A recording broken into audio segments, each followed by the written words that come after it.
Happy Halloween. I'm Luke Glidden with your Look at Sports. The MSU Aggies have lost a nation-worst 17-game losing streak, and they're mad. Really mad. The Aggies were looking to spook their opponent right out of their stadium and grab that first win of the season. In facing Idaho, they look like underdogs, but never overlook your opponent. At one point, the Aggies were down by 23 points, and we jump ahead to the third quarter, and Allen finds Gregory Hogan, who somehow makes the grab, and MSU closes the gap 30-21. And later, Larry Rose III gets in from a yard out. That cuts the gap 40-34. Could this streak be broken? In the fourth quarter, who else than Larry Rose III, who ties it up at 48 apiece. This game's going to overtime. In overtime, Larry Rose III, again, who gets into the end zone to give him a touchdown lead, and Idaho with a final chance. Can they convert or do something to tie it up?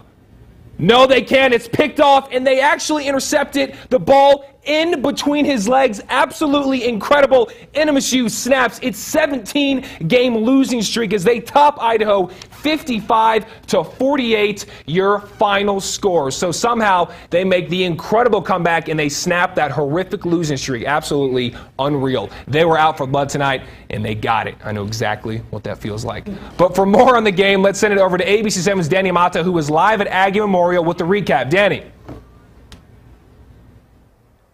Luke, the nation's longest losing streak is over, and the reason why the Aggies won tonight, heart. They were down 30-7. With the season that they have had, a lot of teams would have quit. They didn't. Later, they were down 40-21. The fans started to leave. The Aggies continued to fight. They tie the game at 48. They force overtime. Andrew Allen, who came up huge in this ball game, was hurt. So Nick Jeanty, the backup quarterback, comes in. He's faced with a 4th down and 22 in overtime. He throws a first down pass. Larry Rose scores a touchdown to put the Aggies ahead. They get the interception. They win this ball game.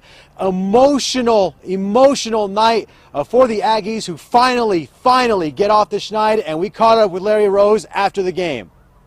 Because we're not quitters, point blank period. You know, even though we've had some tough losses and we haven't been successful in the past, we're not quitters. Coach coaches us that, you know what I mean, don't count no man out. You know, so even though it was 30-7 or whatever the score was, we knew the game's not over until the clock hit 00. All right, well, very few fans were left in attendance to see the Aggies snap the 17-game losing streak, but the fans that stayed, they definitely got treated on Halloween. Extraordinary night for the Aggies. They are a winner, 55-48 in overtime over Idaho. Reporting from Aggie Memorial Stadium, Danny Mata, ABC7 Sports. Absolutely incredible. You just love to see the Aggies pull off that comeback after being down by 23 points. If you're going to win somehow and snap that losing streak, that is the way to do it.